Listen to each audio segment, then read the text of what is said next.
My name is Mike, and I live in New York City.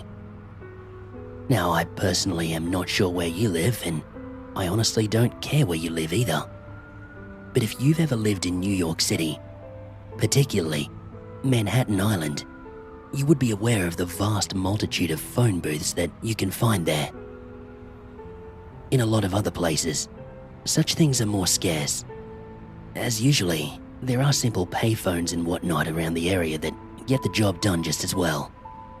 But in Manhattan, there are plenty of people around and only so many phones you can hope to use, leading to the larger number of these installments. The reason I'm telling you this is because phone booths are the source of everything I'm about to tell you.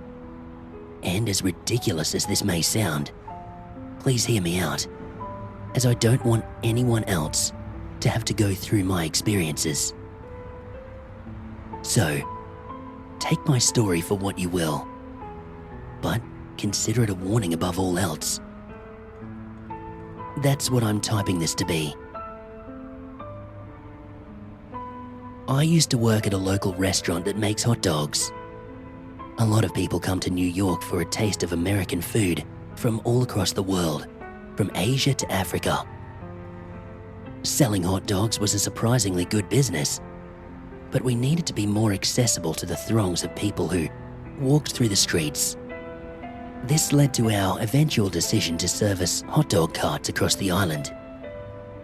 I, of course, was in charge of one of them and had to look after it on my own. The usual routine was just to drag along the cart and shout out to people about the food, and it worked well enough. After a shift of 6 hours, leading up to 11 at night, I made my way back to the shop again and went home to my apartment. This went on for a period of about 4 uneventful months before something odd happened. One night, as I had just finished returning the cart, I noticed a lack of people. What was so odd about this was, no matter what hour it was in Manhattan, you would always see someone on the street somewhere. It was just so ridiculously busy that you were never alone. However, when I began my walk home, I saw no one. The streets were completely empty of both cars and people, and the stoplights, they were just slowly blinking a red color. There was almost no noise, aside from the wind and the faint click of a nearby stoplight as I was on my usual route back home. I immediately knew something was very wrong, because only a few moments ago, the streets were packed with people and cars. But now, they were desolate, abandoned. I froze with a chill running through me as I slowly kept walking, unsure of what was going on. My first assumptions were that this was some kind of dream, and I was pretty satisfied believing that theory. I kept on walking, as I figured I would soon wake up from my dream world to start another day. It wasn't all that big a deal anyways. That was when I heard a phone begin to ring, breaking through the silence of the night with startling volume. I stopped, and I listened for a few seconds before slowly turning towards the direction it came from. About 4 meters ahead, there was a phone booth, with the phone swinging from the wire loosely. It was as if it had been used and haphazardly thrown, as opposed to being hung back up.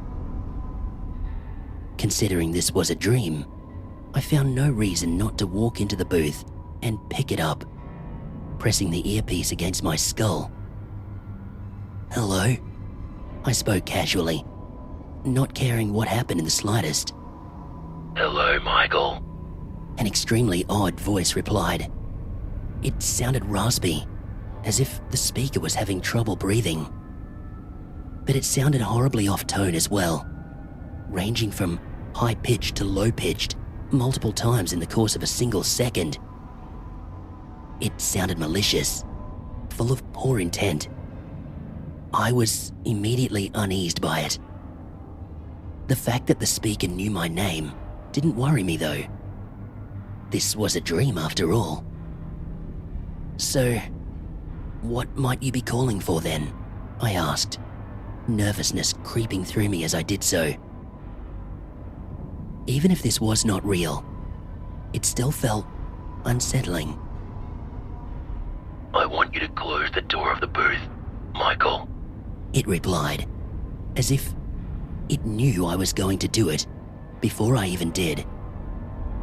Somehow, I felt compelled to obey, closing the blue-tinted glass door, which immediately began to fog up, along with all the other glass panels. This made the outside world blurry and distorted. Why did you want me to do that? So you won't run. The voice sputtered malevolently before beginning to laugh in a warped, horrible way for only a few seconds. It was dry, evil, maniacal, and horrifying. You think you are dreaming, even though you've just gone through your day as if it was another. You believe it's all a dream because something only happens now. I was speechless, frozen in fear. My fingers hesitantly moved to my other arm, and I pinched myself, hoping I was right after all, that it really was a dream. All I felt was pain. I didn't wake up. "Who the hell are you?" I shouted, almost ready to hang up the phone. See for yourself. The line went dead, and the dull buzzing noise began to drone on and on in my ear. I pulled the phone away from my head and hung it up shakily, turning to open the door as fast as I could. What awaited me when I turned around was the most terrifying thing I've witnessed in my life. An extremely pale face was pressed against the fogged-up glass, obscured only slightly. The eyes were wide open, black pupils staring right into mine, and a mouth contorted into a toothy smile stretching from ear to ear. The face had no other discernible features, apart from a flattened nose and smooth skin. But what I found most disturbing was the lack of any body. It looked to just be glued there, staring at me. I screamed, falling to the floor only to see the eyes shift downwards to meet my expression of fear. In fact, the entire face had shifted downwards, just to look at me, and the features had not changed in even the slightest way. I couldn't move. I just looked at the atrocity before me in horror for what seemed like hours. The face said nothing and just remained right there where it was, silent, staring.